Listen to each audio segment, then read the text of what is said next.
Onyini, the young shall grow. What are your thoughts?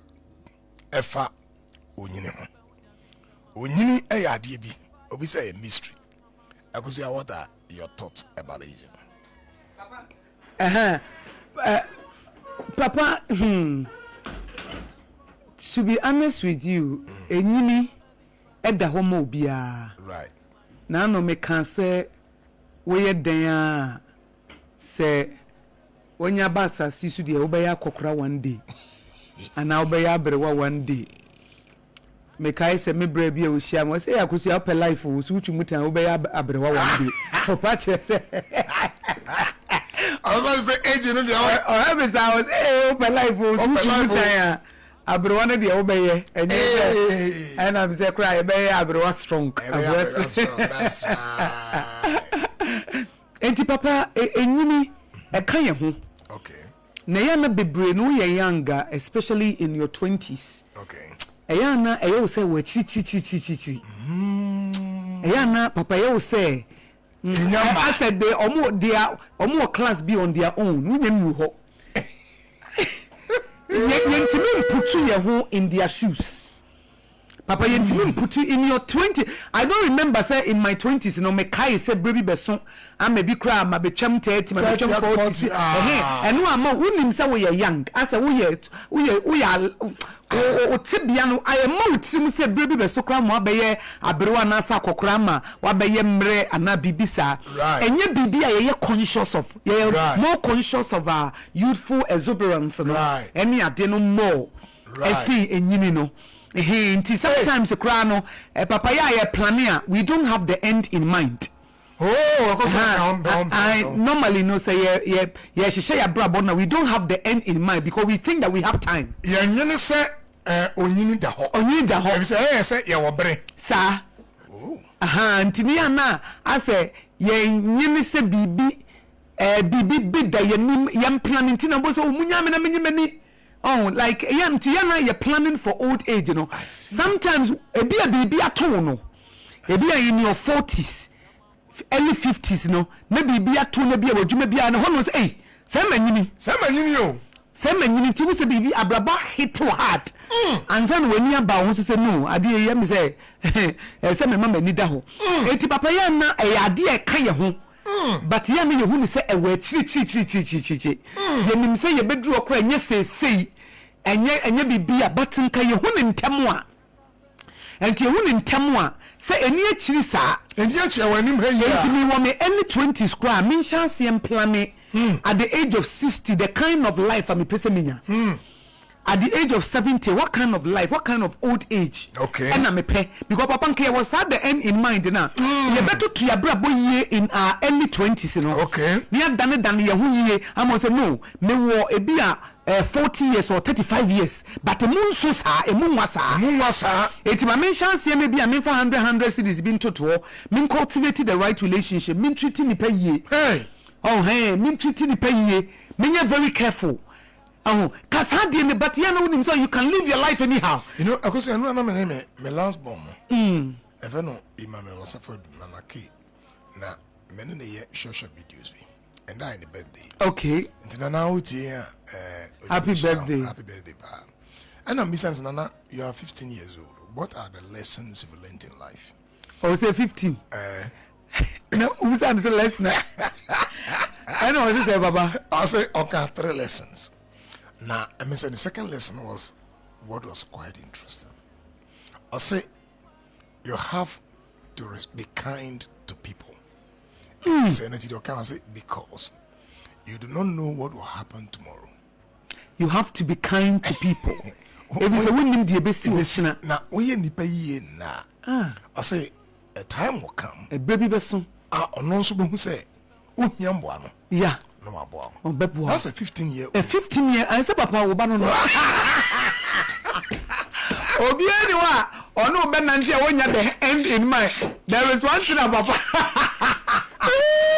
Adia bakwa, obi a onim Professor Reverend Professor Joseph Osafodu. Woni nanti within the shorter period of time. Adia bakwa bi so wonsua hwe, wo de wo ahunu hwe, wo abon sa de yi. say frontal you know prefrontal cortex no kura mponya adwuma na say cortisol ne amygdala ne na hijack bi no kwa say wunya ne Reverend Professor Joseph Osafo. One thing is for sure, ebemu obu nipa. Ade ba ko a ebemu obu nipa. Ebema wobu nipa. Bebu nipa. Se wunya hia Reverend Professor Joseph Osafo dran ne nantia. Obemu emfa oma wo bebu nipa. Na wo mu nipa bi animtia. Papa no na me ka wa ha se wasi so na wo bobra ka hunu se nkokorabo ne mere waboda wanim ne mu se ade ba ko bi nso se nipa a wo life mu a omuni una wo boa wo but they can't help you. Be very careful. The capacity to help them now. Now no omo ye helpless. Ebetimi I say we mate. Obetimi I say akora bi oti area ho efie ho. Obi obesumo sa abra no no ohia wo mo a. Akoda bi a wo nti wonya ba bi di ne tiato. Akoda bi a wo tua ne school fees. Akoda bi a eye wo bathroom ene okodware. Akoda bi a wo kitchen okodidi na. San krofo na wonye bi a wo ba. When you total stranger. Wow. Some crofone papa, you're very careful. Show me ye ba. Show me ye say when nimna one treat you you are just very soon. When we be no papa. Wow. Nyame nsuma ni pa bi man many pa bi life mu kwa. Wow. So when nyame de obi ba won chen at that time na akwada no o ekpedi ane maame ewu ni papa ewu ne wo kire no eni ade ni nyame de ne bre wo a. Right. Wo a odi a wonya dan no do say eni akwada ne ntina no. Right. O nyame pese da acha akwada ne be ye blessing ma wontia. Hey. God wants that child to be a blessing to you in the future. Wow. Wow. Wow. It is somebody you be who say ni tiri wo tutu na motom kankan ene ade woni mi he ni ade no. Eye future bi ena nyame si invest here na that you hana say what the seed abano to. Oh yes, na that be you will reap. Papa say won say me kasa me ma me papa jai na me wo 83. Okay. It me trust nkromfo nchen bebre. Ana me som wo mo. Na me stepmother ana me ne te no. When me accept me say me ba. When me amfa me say ne ba. Enna me kan say mra bia busuafie bi me kotena mu ne na mu obi amfa wo nya hwe. Papa onim nobody thought to say bia one day me ba betena radio so. Wow.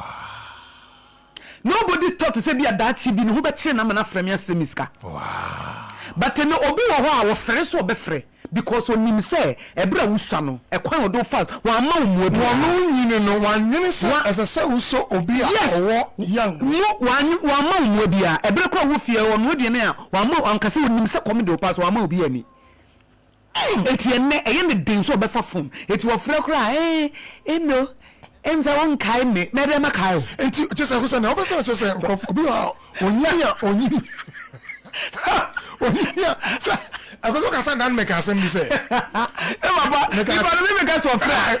No. Won kai me na make me na me da kai. E di investment na we. Exactly. I go say wanna make assembly no. Look at make assembly say. If you did not participate patampa sa quote in the early days of people, yes, vulnerabilities they are weak, you have no moral right, to celebrate when and you makoyi na say the opachin say obi abrabo asase no afam we bia mo no you contributed nothing do time and you makoyi a woni wo kwan say woni ne be kan bo celebrate dabi e say bra na hwi ni ho no you are not there. You invested nothing it here then and no person will reap what you have not sown. Yeah, say one kind no and na fe on kai me na e dan na won na me te ha no mina nana na to somebody I want to ka mina na uko school no na me hu no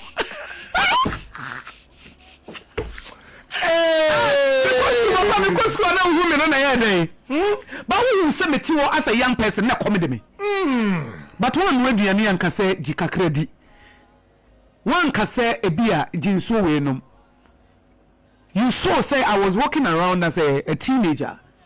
We so see me situation we say me mama me papa jai na me mama so no ho kire na that time and you saw me the who say matamade asoa ekwa akoton eti papa sometimes you know say one who said that be the wanim nti you be kind to people said your obana Now be treat you here.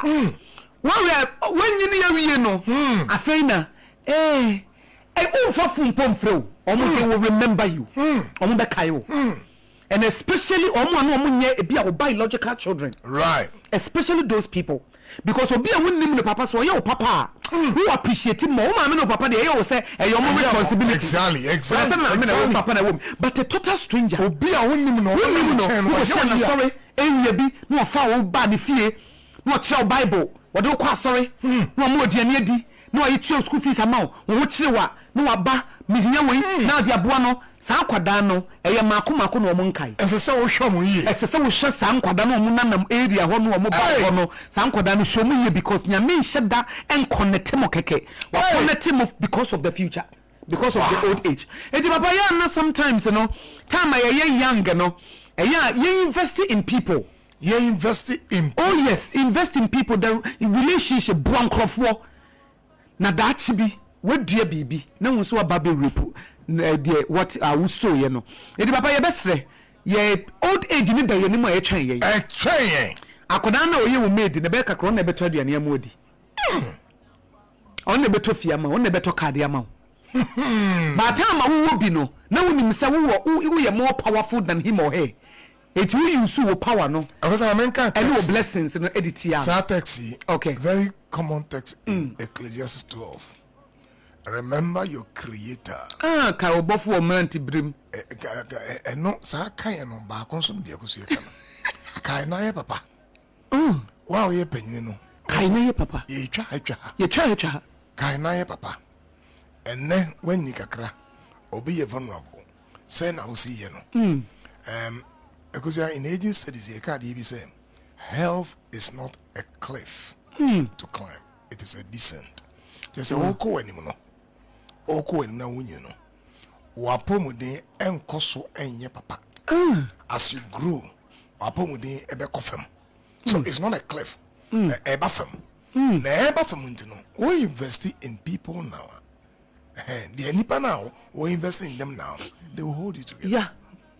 Enti ka obofo ba kono no ba kono no ka obi na boa no but because just about 2 minutes be about emrante a omo aba omo sere mpanyimfo omo didi atam omo ye mpanyimfo basa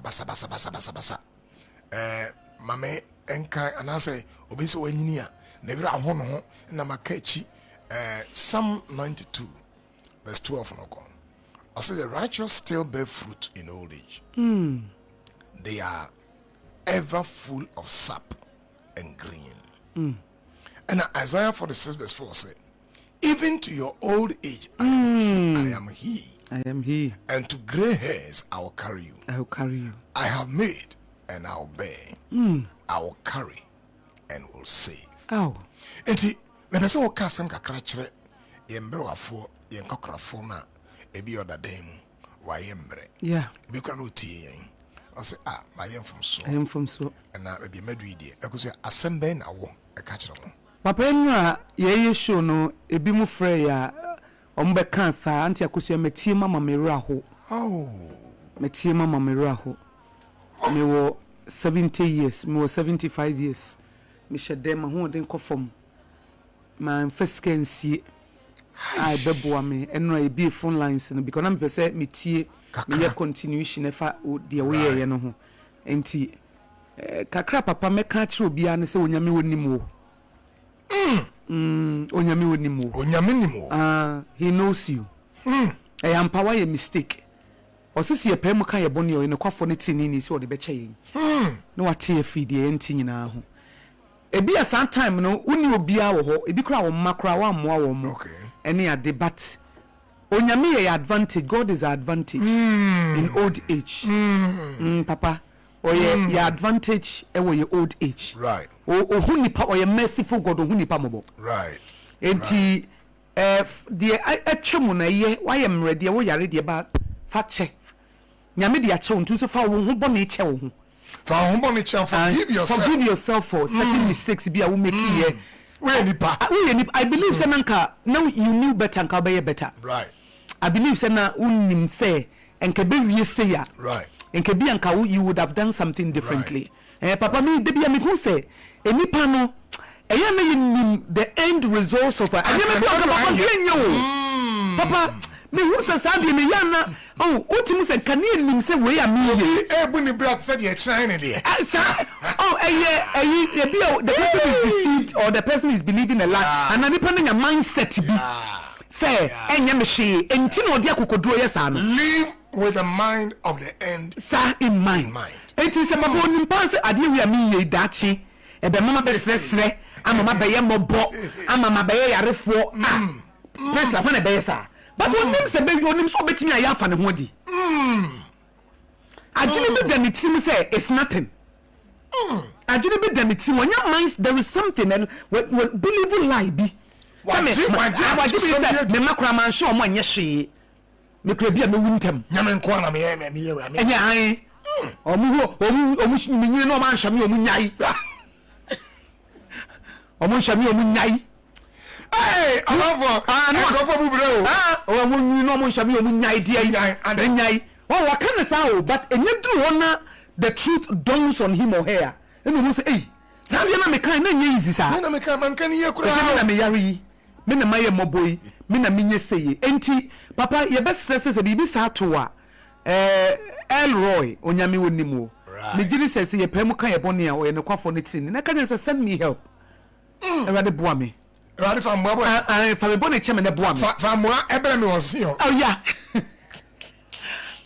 ma gini ma bi atum manya de batum me mobo that's right because so see even with your gray hair no me kai wo eti erade hu me mobo e na won so ye besire wo sa wo maame sa wo papa wo maame miye bi nkonkosa se wanye wo yie mpora no a wo so nyini o sa wanye wo yie mpo no a papa jenyame ahoden na dom so jenyame ahoden ene na dom so na on shawden right net because papa metiase ebi mu aye niema eya right etia nkrofo ananka nyame pese wo fa wo so boa wo in their old age say oba bi fro no ka tem se me maame odomi me ka tem se me nye yeda na say over my dead body say wo ankasa wo biological mother etimi ka say over my dead body say wo be say ya it will be so difficult for you to let go but fache ko no dome oba ko hwe no enye hwe ko hwe no ko hwe maame no wo de ye manyame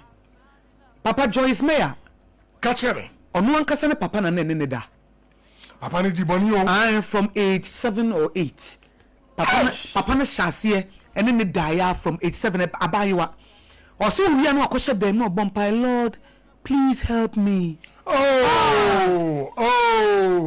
it was so bompa erade ya mada ko me maami mehu na onje me man let me maami hu no onje me one day ne maami ne bae na ne kunu ne ene ne da o open door no papa wo se ne maami share no a wo tupu no wanka ho asem bi hey maami na nka ho asem maami na so aka no atum wanka ho asem bi anka ho asem bi enti na she want to so nya 18 years no the first man that came no worry no she wanted to leave even though the man was abuser the first man that came no worry no so person get out.